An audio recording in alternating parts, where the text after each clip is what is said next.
Good morning. We had the 4:30 a.m. wake up call this morning, and I'm heading out with Carl, who I was in the boat with on our last steelhead video. And this time we're doing it ourselves. We're not cheating. We're just gonna go bank fish for steelhead on our local river.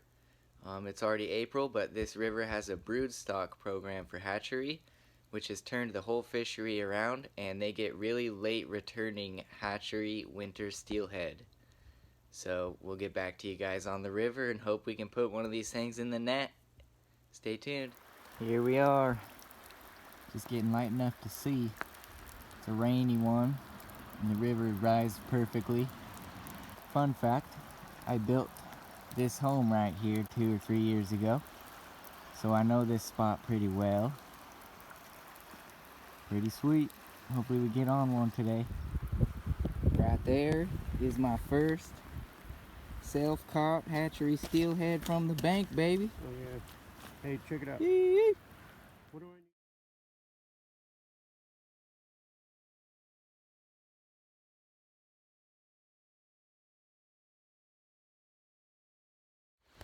need? Getting freaking hailed on. Windy. Oh my, check this out. Oh my goodness. It's supposed to clear off in a bit, eh?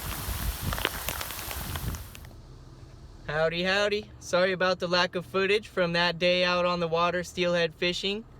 My buddy that I was fishing with was actually in the bathroom when I hooked into that fish, and I had to land it by myself. Otherwise he probably would have been there to film me fighting the fish and help me land it. It was quite nerve-wracking pulling that thing up on the beach instead of netting it. Anyways, I didn't film much after that because, as you could see, that rainstorm was pretty ridiculous. I've never seen anything like that, even being from the state of Oregon where it rains 80% of the year. We pretty much got soaked to the bone after catching that fish, and then we headed into town for breakfast. And at that time, the river had pretty much blown out, even though we spent the entire rest of that day fishing. And we tried to go back out the next day, even though the river was just even more blown out. So I've had the steelhead bug big time after getting that quick little taste of what it feels like to catch one from the bank before the rivers blew out.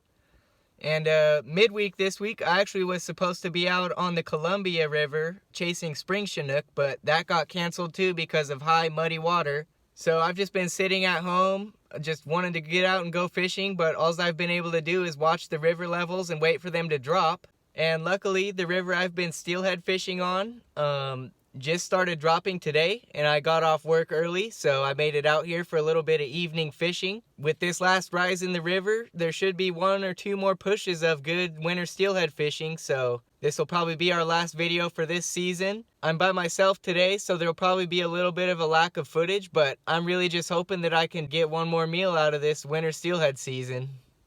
I'll catch you guys when we get down to the river. Here we are. It's moving a little bit fast, but I'm just glad it's not muddy. It looks like a really good cover. I'm gonna get my line wet. First fish.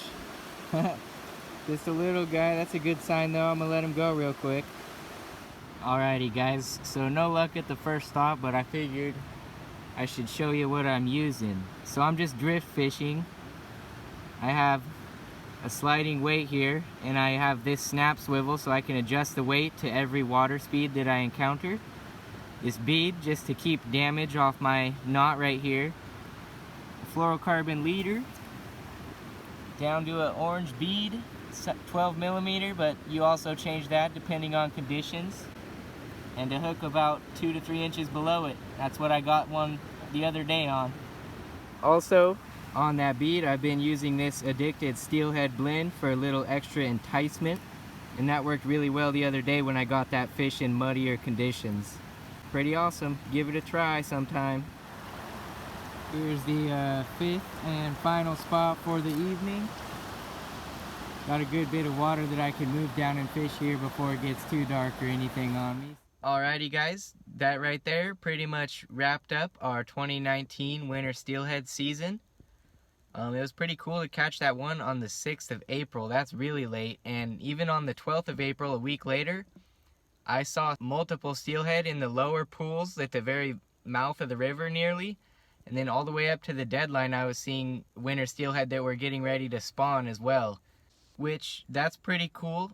Having winter steelhead throughout the entire river in mid-April is pretty unheard of for the majority of most smaller coastal rivers throughout Oregon and Washington. And the fact that they're there is pretty much all thanks to the local BROODSTOCK program. The BROODSTOCK programs create fish that are only one generation away from having fully wild genetics, so it's really hard to even call them hatchery fish. And that makes them a lot more competitive and just better at surviving naturally.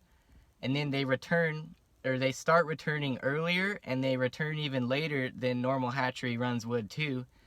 So that helps out with their diversity and increases their survival. And it's really just, I mean, it's hard to say a bad thing about broodstock programs. They're really starting to shine in the Northwest. And I personally think that it's the way to go, and that broodstock programs will likely be the primary way of raising any salmon and steelhead in future years. If you guys want to learn more about broodstock programs or help support the movement of them, below I'm going to link the website to Hatchery Wild Coexist. It's sort of a movement of its own, you could call it. It's really like a conservation group, and they're doing a lot of great things. They have been for since almost longer than I've even been born, and it's really starting to show really good results.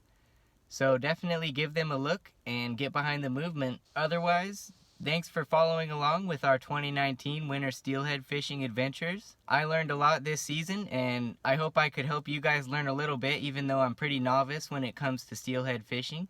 Besides that, we would just appreciate it if you guys would like these videos, tell your friends, and make sure to hit that subscribe button on our channel, because we have a lot of content up and coming. It's going to start being more focused on hunting as we get into the hunting seasons, but we'll be sure to have more fishing adventures in the future as well.